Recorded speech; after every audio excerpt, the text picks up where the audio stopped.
వీరేషు తెలివి. వెలగదురు గ్రామంలో వెంగళరాయుడనే ఒక గొప్ప వస్తాదుండేవాడు. అతడు పొగరబోతు అవటం వల్ల ఆ గ్రామస్తులందరికీ అతడంటే భయంగా ఉండేది. వాళ్ళని ఏడిపించడానికి అతడొక్కడూ చాలదన్నట్లు అతని వద్ద ఒక కుక్క కూడా ఉండేది. కుక్క అంటే సామాన్యమైన కుక్క కాదది. పగలు చూస్తే రాత్రి కల్లోకి వచ్చేటంత భయంకరంగా ఉండేది. అతడెప్పుడూ దాన్ని కట్టివేసేవాడే కాదు. ఇలా వదిలేస్తే ఎలాగయ్యా? పిల్లవాళ్ళు జడుచుకుంటున్నారు. అదీగాక ఎవరినన్నా కరిస్తే ప్రమాదం.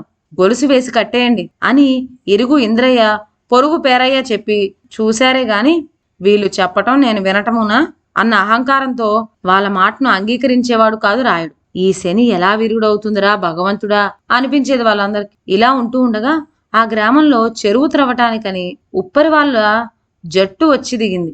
గుణపాలు, పారలు, తట్టలు పుచ్చుకొని ఆ ఉప్పరోళ్ళు వెంగళరాయుడున్న వీధిన బడి పోతూ ఉంటే వాళ్ళని చూచి రాయుడు కుక్క మొరుగుతూ పరుగెత్తుకొచ్చింది. జట్టులో వెనక నడుస్తూ ఉన్న వీరేసు ఆ జాగిలాన్ని అదిలించబోయాడు. కాని అది ముందు కాలు పైకెత్తి వెనక కాలు మీద నిలబడి కండలు తేరి ఉన్న వాడి భుజాన్ని నోటితో పీకపోయింది. వాడు ఒక్క క్షణం ఆలస్యం చేసి ఉంటే తోడేళ్లాంటి ఆ కుక్క ఆ వేళ వాడి మాంసాన్ని రుచి ఉండేది. వీరేసు మెరుపు తీగలాగా తప్పించుకొని మళ్లీ మీదకు ఉరకబోయే కుక్క మొహం మీద వాడిగా ఉన్న తన గుణపంతో ఒక్క పోటు పొడిచాడు. జాగిలానికి బలమైన గాయం తగిలి బలబలా రక్తం కారటం మొదలెట్టింది. అది మొరుగుతూ రాయుడు వద్దకు తోక ముడుచుకు పరిగెత్తింది. కుక్క నొసట కారే రక్తాన్ని చూసి రాయుడు ఉగ్రుడైపోయాడు. మూలనున్న చావిటి కర్రను చేతబుచ్చుకొని గబగబా వీధిలోకి పరిగెత్తుకొచ్చి కుక్కను పొడిచింది ఎవర్రా అంటూ గర్జించాడు. నేను అంటూ వీరేసు ముందుకు వచ్చాడు. రాయుడు తన కర్రను ఎత్తి బలంగా ఒక్క మోదు మోదాడు.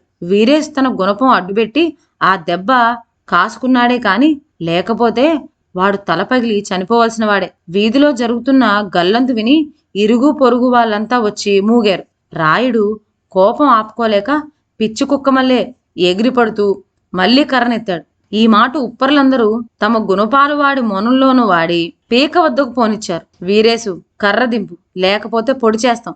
ఆ తర్వాత మా చేతిలో పని గనుక ఇక్కడే గొయ్యి తీసి నిన్ను నీ కుక్కను అందులో కప్పెట్టి మరీ పోతాం, ఖబర్దార్ అన్నారు. రాయుడికి జరిగిన పరాభవానికి లోపల సంతోషిస్తూ ఇంద్రయ్య, పేరయ్య చోద్యం చూస్తూ నిలబడిపోయారే గాని రాయుడు పక్షాన పలికి ఉప్పర్లను అదిలించారు కారు.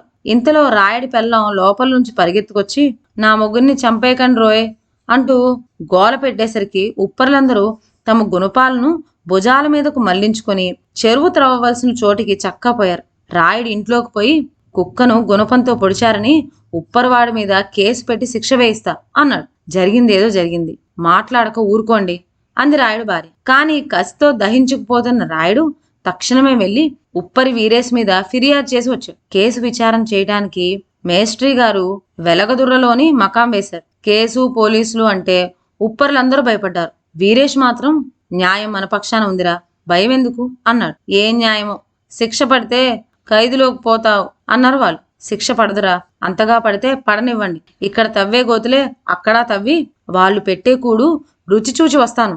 బయటుండి మహా సుఖపడిపోతున్నాం గనకనా అన్నాడు. వాళ్ళంతా వీరేష్ ధైర్యానికి మెచ్చుకున్నారు. ఊరంతా కచేరీ సావిడి వద్ద మోగేశారు. మేస్త్రిటు ఏం వీరేషు, నువ్వు రాయుడు గారి కుక్క మొహం మీద గుణపంతో పొడిచి గాయపరిచావట కదా, నిజమేనా అని అడిగారు. నిజమేనండి బాబయ్య అని ఒప్పుకున్నాడు వీరేష్. అయితే నోరు లేని జంతువుల్ని ఇలా ఎందుకు పొడిచావు? రాయుడు గారు ఈ జాగిలాన్ని 100 రూపాయలు ఇచ్చి కొన్నారట. రోజు 2 సేర్లు మాంసం, సేరు పాలు పోసి ఎంతో మక్కువగా పెంచుకుంటున్నారట. అలాంటి కుక్కను నీవు నిష్కారణంగా పొడిచి చచ్చేటంత గాయం చేసావు అన్నారు.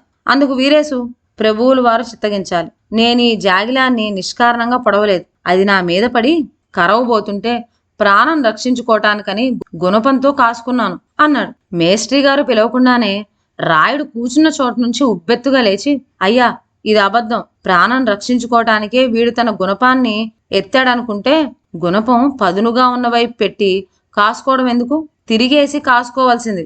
అప్పుడు ఆ భాగం నా కుక్కకి తగిలినా గాయం పడకపోయి ఉండును అన్నాడు. ఆ మాట విని వీరేష్ నవ్వుతూ ప్రభు, వీరి జాగిలం నన్ను నోటితో కరవటానికి వచ్చింది, అంతేకాని తోకతో కరవటానికి రాలేదు. అది నోటితో బదులు తోకతో కరవటానికి వస్తే నేను నా గుణపాన్ని తిరిగేసి కాచుకునే ఉందును అన్నాడు. వీరేష్ సమాధానం వినేటప్పటికీ మేస్ట్రీ గారికి పక్కున నవ్వొచ్చింది. ఆయన నవ్వటంతోనే కచేరీలు హాజరైన వాళ్ళంతా విరగబడి నవ్వటం మొదలెట్టారు. ఒక్క నవ్వని వాడల్లా రాయుడే. మేస్ట్రీ గారు వీరేష్ తెలివికి మెచ్చుకొని, రాయుడు, నువ్వు చెప్పేదేమీ సబబుగా లేదు. ఆపద సమయంలో గుణపాన్ని తిరగవేసి కాసుకోవాలా, అమాట్టున కాసుకోవాలా అని ఎవరు ఆలోచిస్తూ కూర్చోరు. అలా ఆలోచిస్తూ ఉంటే నీ జాగిలం వీరేష్ మీద పడి పీకేసే ఉండును. ఇకనైనా నీ కుక్కను వదిలేయక గట్టి గొలుసులతో కట్టేసి ఉంచు అని శాసించాడు. వీరేసు, నిన్ను వదిలేశాను వెళ్ళు అన్నాడు. సంతోషంతో వీరేసు, మొహం ముడుచుకొని రాయుడు కచేరీ విడిచి వెళ్ళిపోయారు. వీరేసుకు పడతాయనుకున్న సంకెళ్ళు జాగిలానికి పట్టంతోనే ఇంద్రయ్య పేరయ్య నాటితో తమకు శని విరగడైందని సంతోషించారు. ఇదండి ఇవాళ కథ. మరొక మంచి కథతో నెక్స్ట్ వీడియోలో కలుద్దాం. అంతవరకు సెలవు. నా ఛానల్లోని కథలు మీకు నచ్చినట్లయితే నా ఛానల్ను లైక్ చేసి సబ్స్క్రైబ్ చేయండి. షేర్ చేయడం మర్చిపోవద్దు. కొత్త కథల నోటిఫికేషన్ కోసం బెల్ ఐకాన్ ప్రెస్ చేయండి. Thank you.